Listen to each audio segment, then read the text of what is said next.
इस वीडियो में हम भगवद गीता के 18 अध्यायों में से 9वें अध्याय को समझेंगे, जिसका नाम है राजविद्या राजगुह्य योग, यानी भक्ति का सर्वोच्च रहस्य। पिछले अध्याय में हमने जाना कि मृत्यु और मुक्ति का असली अर्थ क्या है।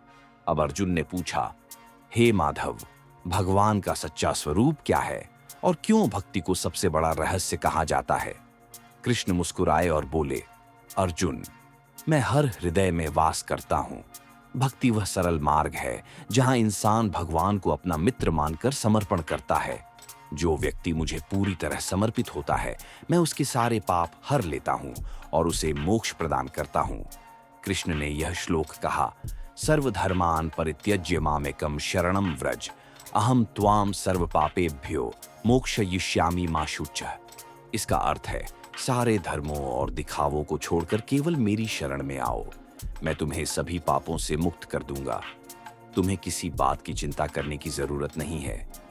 इस अध्याय को बेहतर समझने के लिए हम एक कहानी भी सुनेंगे, जो आपको इसके असली अर्थ को जीवन में अपनाने का सरल तरीका बताएगी। आरव नाम का एक बच्चा था।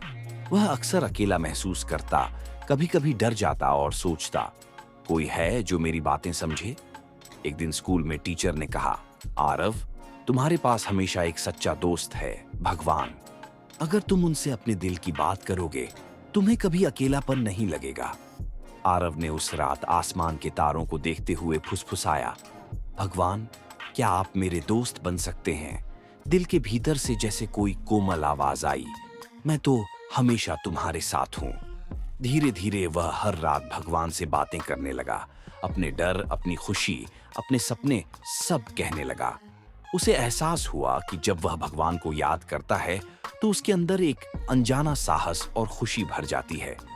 एक दिन उसने माँ से कहा, भगवान मेरे सबसे अच्छे दोस्त हैं, वो कभी मुझे अकेला नहीं छोड़ते। आरव की तरह अर्जुन भी यही जानना चाहता था, भगवान से सबसे गहरा रिश्ता कैसे बनाया जाए। कृष्ण का उत्तर सरल था, भक्ति वह रहस्य है जो भगवान को हमारा अपना बना देती है। जब हम दिल से समर्पण करते हैं तो भगवान हमें जीवन की हर मुश्किल से पार कर देते हैं। अगले अध्याय में हम जानेंगे भगवान की सर्वव्यापक शक्ति, विभूति योग, जहां कृष्ण अपनी दिव्य महिमा का अद्भुत वर्णन करते हैं। जुड़े रहिएगा।